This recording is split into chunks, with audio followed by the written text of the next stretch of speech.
Ori,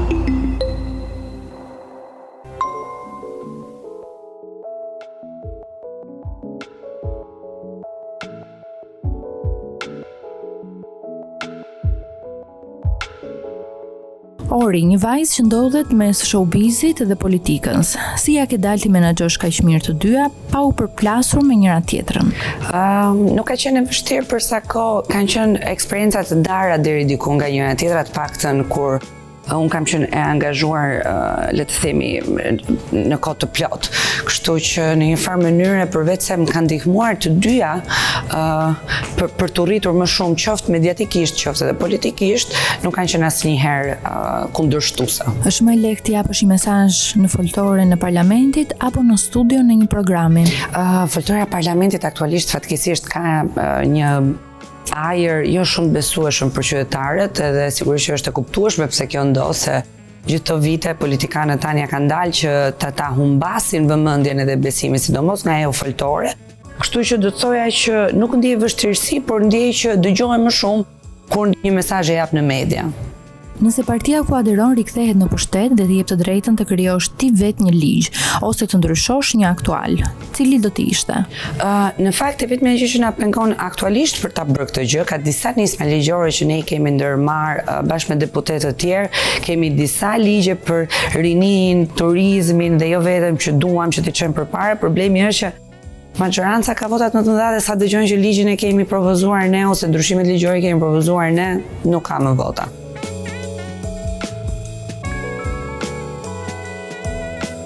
Je në brendësitë e parlamentit shqiptar, ku kuotat në përqindje nga përfaqësia e grave nuk mund të themi që janë të vogla.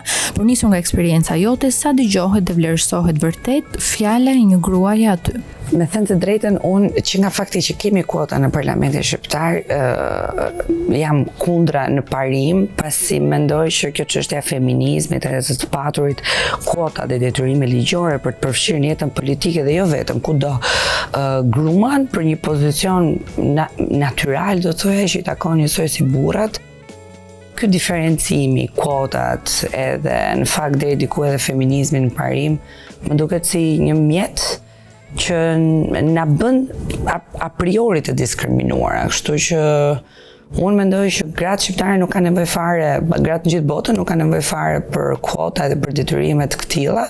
Mendoj që i gjithë diskutimi dhe çështja është të drejtat njerëzore, të drejtat të barabarta si individ, si njerëz, si qenie humane. Nëse një burr ka të drejta, edhe gruaja ka të drejta po njësoj, sidomos kur flasim për ato fusha ku nuk ka as edhe një lloj disbalance gjinore natyral. Për shembull, do të hiqja fare kuotat edhe thjesht garantitë e barabartë si për çdo individ, edhe pse biologjikisht ne kemi disi më të vështirë dhe kur ja dalim ne që biologjikisht e kemi disi më të vështirë, kuota duhet kem burrat, mendoj. Ti vetë je hasur ndonjëherë me paragjykim gjinor? Gjithmonë.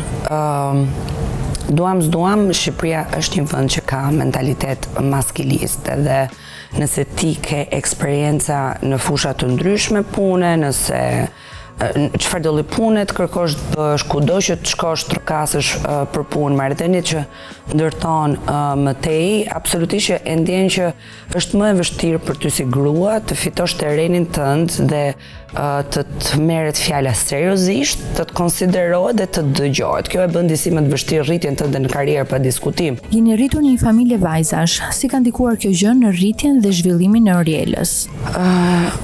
Nuk e bëj dot diferencë nëse në vend të motrave do kisha patur vëllezër, se është diçka që unë nuk e di, nuk e kam të provuar, por di të them që unë ndihem sot një njeri, jam pothuajse gjithmonë në fakt një njeri i përmbushur, dhe mendoj që një nga gjërat kryesore të kësaj përmbushje që unë kam ndjerë, më ka motivuar dhe më ka bërë që të luftoj më shumë për gjërat që kam dashur të arri, ka qenë pikërisht fakti që jam rritur me motrat e mia, që kanë qenë gjithmonë një mbështetje dhe shtyllë shumë e rëndësishme për mua, bashkë me mamin, edhe patjetër ekzistenca e babit që ishte, le të themi, boshti ku ne rrotulloheshim. Burri vetëm në shtëpinë tuaj ka qenë babai. Di që ke qenë shumë e lidhur me të. Sa të mungon ai? Më mungon çdo ditë, më mungon pafund, por jeta jon familjare dhe dedikimi që ai ka patur në kohën që na ka dhënë, në vëmendjen që na ka dhënë, gjithë sakrificat që ka bërë ka qenë i jashtëzakonshëm, kështu që në një farë mënyrë kur e kthej kokën pas, kam shumë kujtime me të edhe më duket sikur të gjitha ato momente ka qenë kaq shumë sa që edhe sot e ndjej çdo ditë afër. Ke ndjerë ndonjëherë shenja se ai ka qenë diku pranë teje? Jo. Madje edhe kur kam marrë vendime të rëndësishme, nëse do duan të bëhemi disi më supersticioz, përgjithsisht motrat kanë qenë ato që mund ta kenë parë në ëndër edhe është dukur sikur ka qenë deri diku një sinjal apo një bekim për atë çfarë unë do doja të bëja. Vetëm kaq. Nga ta që të njohin, kemi dëgjuar se je nga ato vajza që rri shumë larg vanitetit dhe pompozitetit. Për shembull, plazhi të pëlqen ta bësh edhe në golem. 15 dhjetorin tim të parë unë e kam bërë në golem tek shtëpia që babai ndërtoi atje, edhe pothuajse jam rritur 3 muajt e verës ne qëndronim atje, pastaj u shndrua në një biznes familjar, për kujdeseshim të gjithë.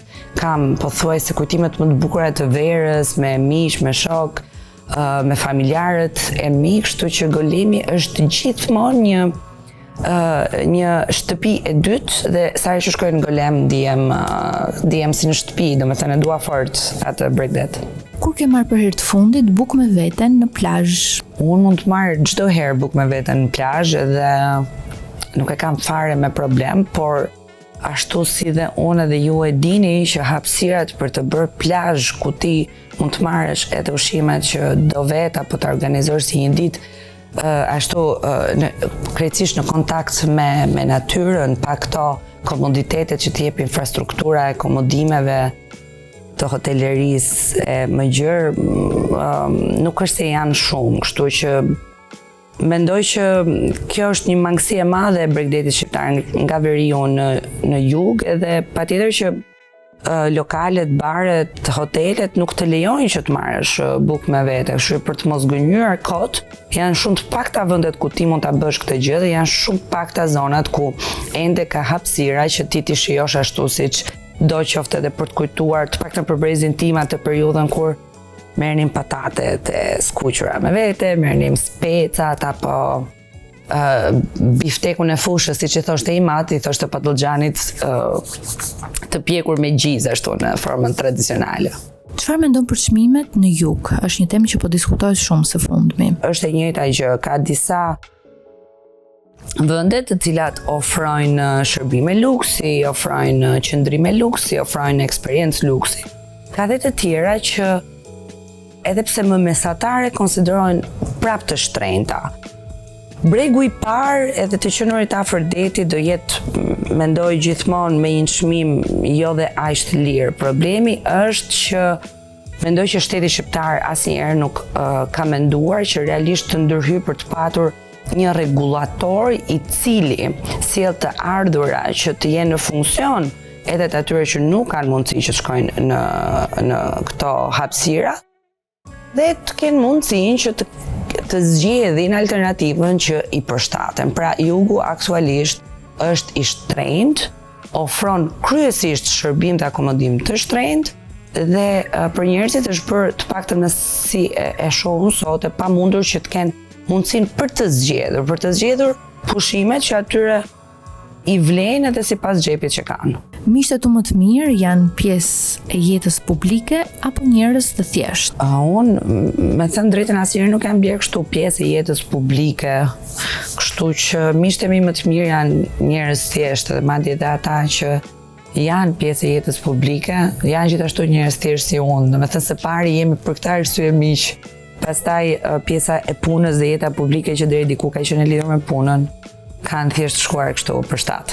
Cili është VIP-i që ke më afër zemrës? Isli Islami, Flori Gjini. Po në parlament, miku apo mikesha jote më e mirë? Mund të thoja Andi Aulliri është një mike shumë e mirë aktualisht në parlament, që është një deputet e re dhe jashtëzakonisht shumë me potencial, Gazbardi, Jorida Tabaku. Nga eksperienca e kaluar, ka ndonjë ish banor që vijon të ketë hatërmbetje karshiteje? Nuk e di, sepse nuk kam patur as edhe një lloj komunikimit të tillë që ta di që dikujt i ka mbetur hatri për diçka. Në fakt nuk më është komunikuar edhe kur mbaroi si eksperiencë, jemi përshëndetur, kemi folur, kemi shndruar pothuajse me të gjithë dhe madje mendja që ata janë të qartë që kur nuk i ngeli hatrin me njëri tjetrin për gjithçka i kanë thënë njëri tjetrit brenda shtëpisë, do ishte pa vend të ndodhte kjo me ne jashtë në një farë mënyrë. Po ish banori për të cilin ke ndruar krejtësisht opinion pas Big Brother. Nuk ka ndonjë që kam ndruar opinion, po njësoj më duke. Statusi romantik i Orit është? Në dashuri të plot me jetën.